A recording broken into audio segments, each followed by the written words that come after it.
Hello friends, स्वागत है आप सभी का आपके अपने चैनल बेस्ट ऑडियो बुक्स में। दोस्तों, आपने एक कहानी सुनी होगी कछुए और खरगोश की, जिसमें खरगोश को ये विश्वास होता है या घमंड होता है कि वो जीत जाएगा। कछुए को एक दौड़ के लिए चुनौती देता है। खरगोश की गति तेज़ होती है, वह इतना आगे होता है कि वह झपकी लेने का फैसला करता है और अंत में कछुआ, हालांकि बहुत धीमा होता है, फिर भी उस दौड़ को जीत जाता है।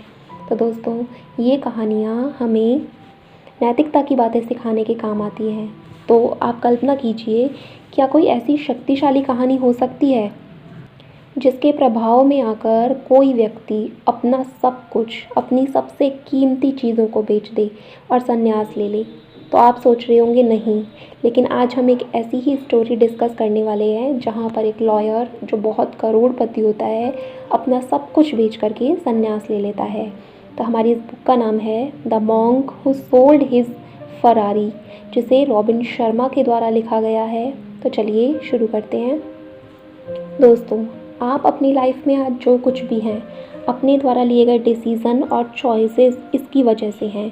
अगर आप सक्सेसफुल हैं तो आप अपनी चॉइसेस की वजह से हैं, अगर आप सक्सेसफुल नहीं हैं तो भी अपनी वजह से हैं। सक्सेसफुल होना इस बात से डिफ़ाइन नहीं होता कि आपके बैंक अकाउंट में कितने पैसे हैं, आपका घर कितना बड़ा है, बल्कि माइंड, बॉडी और सोल, तीनों चीज़ों का बैलेंस होना भी ज़रूरी है। लेकिन एक चीज़ हम सब में कॉमन है, हम सब अपनी लाइफ में ग्रो करना चाहते हैं। अब इस पर्टिकुलर मोमेंट पर भी आपके पास एक चॉइस है। आप एक आर्टिकल को पढ़ें, कुछ सीखें, अपनी लाइफ में इसे इम्प्लीमेंट करें और फिर इसे ऐसे ही देखकर छोड़ दें। ऐसी ही एक चॉइस एक सीवियर हार्ट अटैक आने के बाद इस बुक के कैरेक्टर जूलियन के पास भी थी। जब उसके डॉक्टर ने उससे कहा या तो वह अपनी सक्सेसफुल लॉ प्रैक्टिस को छोड़ दे या फिर अपनी लाइफ को, तो क्या थी जूलियन की वह चॉइस जिसने उसकी पूरी ज़िंदगी ट्रांसफॉर्म कर दी? जूलियन एक बहुत ही एम्बिशियस और सक्सेसफुल लॉयर था। उनके डेडिकेशन और हार्ड वर्क की वजह से उनके पास वह सब कुछ था जो नॉर्मल लोग सिर्फ ड्रीम करते हैं। एक ज़बरदस्त रेपुटेशन, $1,000,000 की इनकम, एक बड़ा सा मेंशन और एक शाइनिंग रेड फरारी। यह सब अचीव करने के लिए उन्होंने दिन रात काम किया, जिसका असर उनकी बॉडी पर भी दिखाई दे रहा था। उसकी शादी टूट चुकी थी, वो अपने फादर से बात नहीं करता था।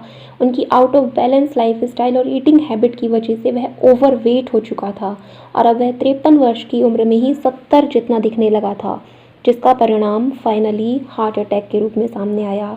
एक दिन वो कटघरे में थे अपने किसी केस के मामले में और वहाँ पर वो अचानक गिर गए। डॉक्टरों से सलाह ली गई, हॉस्पिटल में भर्ती कराया गया तो उन्हें हार्ट अटैक था। तब डॉक्टर्स के दिए गए चॉइस के बाद उन्होंने जब ये कहा कि या तो आपको अपनी जीवन चुनना पड़ेगा या फिर अपनी जॉब, तो जूलियन ने लॉ प्रैक्टिस छोड़ दी। फिर उसने अपनी सभी चीज़ें, जिसमें उसकी फेवरेट फरारी भी थी, बेचकर बिना किसी को बताए इंडिया चला गया, अपनी लाइफ को फिर से ट्रैक पर लाने के लिए। इस इंसिडेंट के 3 साल बाद जूलियन अपने पुराने कलीग जॉन के ऑफिस आया, लेकिन अब जूलियन पहले जैसा नहीं था। उसकी बॉडी एकदम फिट लग रही थी, उसके फेस से रिंकल्स गायब हो चुके थे, वह बहुत ही पीसफुल लग रहा था। अब ऐसा लग रहा था जैसे जूलियन 56 का नहीं बल्कि 30 साल का है। उसके इस ट्रांसफॉर्मेशन को देखकर जॉन सरप्राइज था। उसके पूछने पर जूलियन ने बताया कि इंडिया में लगभग 7 महीने घूमने के बाद वह हिमालय गया, जहां उसे एक साधुओं की सीक्रेट सोसाइटी मिली। उसने वहां अपनी लाइफ को इम्प्रूव करने के बारे में वह सभी चीज़ें सीखी, जिससे उसकी लाइफ टोटली चेंज हो गई। अपनी वही टीचिंग्स वह जॉन के साथ शेयर करने आया था। फिर उसने जॉन को एक स्टोरी बताई। जूलियन ने मुझे बताया कि किस तरह जगह जगह पर घूमने पर उन्हें हिंदुस्तानी सन्यासियों के बारे में पता चला। ये सन्यासी उम्र के मोहताज नहीं होते, कुछ ऐसे सन्यासी जिन्होंने इंसानी दिलो दिमाग पर काबू करना सीख लिया था। मुझे हैरानी हुई ये जानकर कि मेरे दोस्त जूलियन इन्हीं सन्यासियों के साथ अपना समय बिता कर आए हैं। तभी जूलियन ने मुझे कुछ ऐसी बातें बताई जिसने मेरे पैरों से ज़मीन हिला दी। कश्मीर की वादियों में घूमते वक्त वो एक खास योगी से मिले जिन्होंने जूलियन को उम्मीद की किरण दिखाई। जूलियन की तरह वो योगी भी एक सफल वकील थे, जिन्होंने मोह माया त्याग कर सन्यासी जीवन को चुना। योगी ने जूलियन को बताया कि कश्मीर से मीलों दूर हिमालय की चोटियों पर सिवाना नाम की एक बस्ती है, जहाँ हिमालय के सबसे आध्यात्मिक सन्यासियों का वास है। ये सन्यासी उम्र के हर पड़ाव को पार कर चुके हैं और कुछ तो अद्भुत शक्तियों के मालिक हैं। वो जीते जी ज्ञान के सागर हैं, लेकिन कोई सामान्य व्यक्ति उन्हें नहीं ढूंढ पाता। ये सुनते ही जूलियन को मालूम हो चुका था कि अब उनकी मंजिल कहाँ थी, और वह बिना वक्त गवाए उस सिवाना की खोज में जुट गए। अगली सुबह सूरज की पहली किरण के साथ ही जूलियन की तलाश शुरू हुई। शुरुआती दिनों में उसे बहुत दिक्कतों का सामना तो नहीं करना पड़ा, लेकिन जैसे जैसे समय बीतता गया, जूलियन की मुश्किलें बढ़ती गई। हिमालय की ऊंची पहाड़ियों पर उन खूबसूरत वादियों में अकेले ही चढ़ाई पर निकल पड़े। जूलियन कई दिनों तक हिमालय पर भटकते रहे। अंत में उनकी सेहत भी उनकी साथ छोड़ने लगी। एक मोड़ पर आकर वे टूट से गए थे। उनकी आंखों के सामने उनकी पिछली जिंदगी के पल किलकारियां भर रहे थे। वो यहाँ क्या ढूंढने आए थे? क्या उन्हें वो मिल पाएगा? यही सोचते सोचते जूलियन की आंखें बंद हो रही थी। लेकिन तभी जूलियन ने अपने सामने एक छवि देखी। जब जूलियन ने होश संभाले तो वहां उसे लाल कपड़ों में लिपटे उस व्यक्ति से मदद की गुहार लगाई। जैसे ही वो व्यक्ति जूलियन की तरफ मुड़ा, उसकी दिव्यता देखकर जूलियन दंग रह गए। ऐसा अद्भुत स्वरूप जूलियन ने पहले कभी नहीं देखा था। तो उन्हें समझ आया कि शायद ये सिवाना के उन सन्यासियों में से ही एक होंगे। उस व्यक्ति ने जूलियन से पूछा कि वो सिवाना के सन्यासियों को क्यों ढूंढ रहा है। तब जूलियन ने उन्हें अपनी पूरी कहानी बताई, और तब सन्यासी उन्हें एक शर्त पर सिवाना ले जाने के लिए राजी हो गए। शर्त थी कि सन्यासी के द्वारा मिलने वाले ज्ञान को वो पूरी दुनिया में फैलाएंगे, उनके फ़लसफ़ों से ज़रूरतमंदों की मदद करेंगे। उस पल से ही सन्यासियों की तरह ही जूलियन का मकसद भी दुनिया को जीने की एक बेहतर जगह बनाना होगा। बस यही पल था जब जूलियन का इंतज़ार ख़त्म हुआ। फिर दोनों घाटी की ओर बढ़ने लगे। कुछ दूरी पर चलने के बाद आखिरकार सिवाना नाम की वो बस्ती जूलियन के सामने थी। गुलाब के फूलों से सजी हुई इस बस्ती के बीचों बीच एक मंदिर था। हर व्यक्ति के चेहरे पर एक हंसी मुस्कुराहट थी। जूलियन के लिए ये जीवन की एक नई शुरुआत थी, जो उसके पिछले जीवन से बिल्कुल अलग था। जूलियन की अविश्वसनीय कहानी सुनते सुनते कब सुबह से शाम हो गई, ये बात जॉन को पता ही नहीं चली। एक वक्त के लिए ऐसा लगा मानो जॉन भी उसके साथ हिमालय की सैर पर था। लेकिन अब जूलियन का बदला हुआ व्यक्तित्व जॉन को अपनी तरफ आकर्षित कर रहा था। जूलियन ने आगे कहा कि जिन सन्यासियों का वो ज्ञान कई वर्षों की कठोर तपस्या का नतीजा था, और वो सब उस ज्ञान को जूलियन के साथ बांटने के लिए तैयार थे, वो भी बिना किसी संशय के। जूलियन उन सन्यासियों के साथ बैठकर जीवन के कई अद्भुत विषयों पर विचार करते, जो उन्होंने जीवन में प्राप्त की थी। जैसे जैसे दिन रात महीने बीतते गए, जूलियन को एहसास होता गया कि अब उनके अंदर एक क्षमता है जिससे वो दूसरों की भलाई के लिए उपयोग में ला सकते हैं। सिवाना के पहले 3 हफ्तों में ही जूलियन को अपने अंदर एक बदलाव महसूस होने लगा। उन्होंने अब हर एक छोटी से छोटी चीज़ में आनंद आने लगा, चाहे वो अंधेरे में जगमगाते सितारे हों या फिर मकड़ी का एक साधारण सा जाला ही क्यों ना हो। अंत में जूलियन को अपने जीवन की कीमत का अंदाज़ा हुआ, अपनी असली मंजिल का एहसास हुआ, और ये सब उन साधुओं की वजह से ही हुआ। अब जूलियन ने उस जॉन को उन संतों की टीचिंग्स के बारे में बताना शुरू किया। तो उन्होंने कहा कि मैं तुम्हें एक कहानी सुनाने वाला हूँ, लेकिन इसके लिए तुम्हें पहले आंखें बंद करनी होगी। जूलियन ने भी अपनी आंखें बंद कर ली, मानो वो इस दुनिया से परे वापस हिमालय की उन वादियों में चले गए हों। उन्होंने मुझे भी आंखें बंद करने को कहा था, तो मैं भी उनके साथ ही कल्पना करने लगा। ये वही कहानी थी जो सन्यासी ने जूलियन को सुनाई थी, और अब यही कहानी जूलियन जॉन को सुना रहे थे। जूलियन कहने लगे, तुम कल्पना करो, तुम एक शानदार हरे भरे सुंदर बगीचे में बैठे हो। पूरा बगीचा बहुत ही सुंदर फूलों से भरा हुआ है। तुम्हारे आसपास सब कुछ शांत है। इस बगीचे में तुम सच का स्वाद लो, मानो जैसे तुम्हारे पास समय ही समय है। अब सामने की ओर तुम्हें एक लाल रंग का एक बड़ा सा लाइट हाउस नजर आता है, और अचानक से उस बगीचे की शांति भंग हो जाती है। तभी एक दरवाजे के टूटने की आवाज़ आती है, जिसमें से एक सूमो पहलवान बाहर आता है और बगीचे के बीचों बीच घूमने लगता है। उस सूमो पहलवान ने एक पतली सी तार का लंगोट बनाकर पहन रखा है। जैसे ही सूमो पहलवान आगे बढ़ता है, उसे अपने सामने एक सोने की घड़ी दिखाई देती है, मानो कई सालों से वहीं पड़ी हो। उस घड़ी पर पैर पड़ते ही सूमो पहलवान गिर पड़ता है, बेहोश हो जाता है।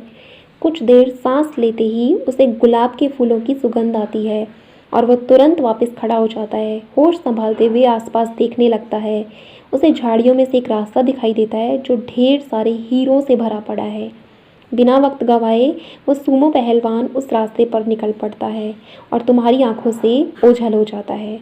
जब जॉन ने इस कहानी सुनी तो उसने कहा, क्या मजाक है, कितनी अजीब कहानी है, क्या तुम इस कहानी को सुनने के लिए इतनी दूर गए थे? इस पर जूलियन ने मुस्कुराते हुए कहा, उसने भी सिवाना के सन्यासियों से कुछ ऐसा ही पूछा था। जब उस महान सन्यासी ने जूलियन की ये कहानी सुनाई थी तब मैंने भी इस कहानी की टीचिंग्स को नज़रअंदाज किया था। अब यह स्टोरी आपको भी जॉन की तरह ही बहुत सिली या चाइल्डिश लगे, लेकिन बिलीव कीजिए इस स्टोरी में लाइफ को इम्प्रूव करने के लिए वह 7 लेसन्स हैं जो जूलियन को मॉन्क ने सिखाए थे। चलिए स्टेप बाय स्टेप उन्हें सीखते हैं। तो फर्स्ट सिंबल था हमारा गार्डन। इस स्टोरी में जो गार्डन था वह हमारे माइंड को रिप्रेजेंट करता है। हर एक इंसान का मेंटल गार्डन अलग होता है। आपका गार्डन कैसा होगा यह इस बात पर निर्भर करता है कि आप उसे क्या फीड करते हैं। अगर आप अपने गार्डन में कचरा और टॉक्सिक केमिकल डालते हैं तो सीधी सी बात है इसमें भी जहरीले पौधे ही उगेंगे और यह जहरीले पौधे धीरे धीरे आपके गार्डन को नष्ट कर देंगे। उसी तरह अगर आप अपने माइंड को नेगेटिव थॉट्स और इमोशंस दे रहे हैं तो धीरे धीरे वह आपके मेंटल गार्डन को भी डिस्ट्रॉय कर देगी।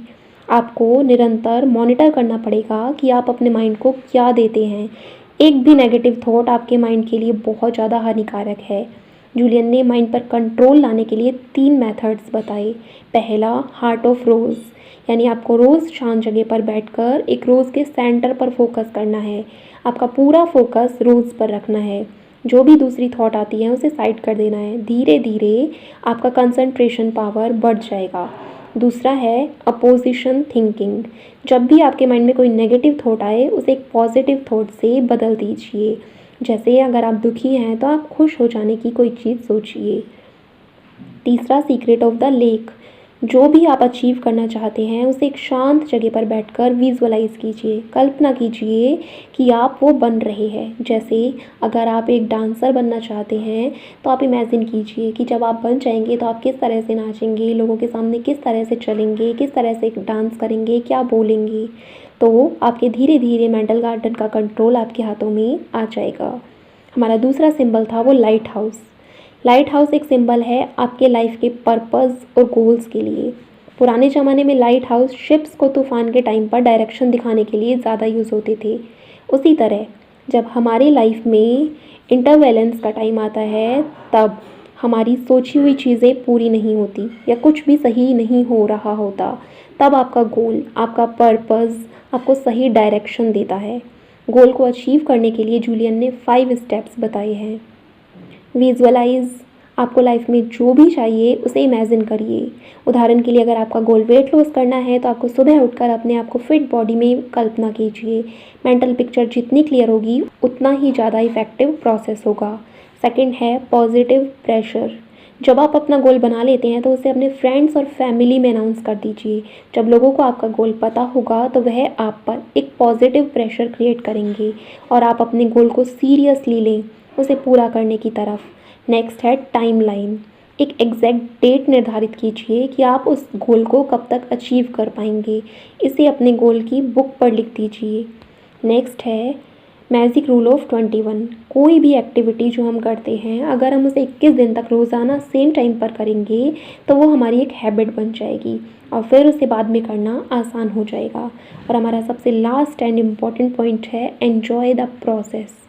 इस पूरे प्रोसेस को एंजॉय कीजिए। शुरुआत में शायद ये आपको टफ़ लगेगा लेकिन इसे डेली 21 दिन करने के बाद आप इसे एंजॉय कर लेंगे। और अगर आप अपने पर्पस को एंजॉय नहीं कर पा रहे हैं, इस प्रोसेस को एंजॉय नहीं कर रहे हैं तो शायद वो आपका पर्पस ही गलत होगा। हमारी इस स्टोरी में थर्ड सिंबल था वो सूमो रेसलर। स्टोरी में सूमो रेसलर एक सिंबल है जापानीज़ टेक्निक काइजन का। काइजन का मतलब होता है निरंतर, कभी ना ख़त्म होने वाला सुधार, मतलब हमेशा सीखते रहना। हमेशा अपने आप को इम्प्रूव करते रहना। जैसे एक सुमो पहलवान को हमेशा डिसिप्लिन रहते हुए हर दिन निरंतर एफर्ट लगाते रहना पड़ता है, वैसे ही हमें हर दिन अपना कुछ टाइम निकाल कर अपने ब्रेन और बॉडी को इम्प्रूव करने से रिलेटेड एक्टिविटी करते रहनी चाहिए। बहुत से लोग अपने आप को इम्प्रूव करने के लिए टाइम नहीं निकाल पाते क्योंकि वह बहुत बिजी रहते हैं। इन लोगों के एग्जाम्पल उस आदमी के जैसा है जो पास में ही पड़ रहे पेट्रोल पंप को देखकर यह कहता है कि मैं अभी ड्राइविंग करने में बिजी हूँ, मेरे पास पेट्रोल भराने का टाइम नहीं है, जबकि उसे यह भी आइडिया है कि उसका पेट्रोल कभी भी ख़त्म हो सकता है। इसलिए शॉर्ट टर्म बेनिफिट के लिए स्टूपिड डिसीजन मत लो।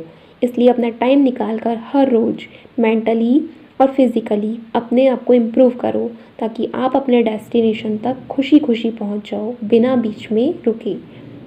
हमारी स्टोरी का फोर्थ सिंबल है केबल वायर।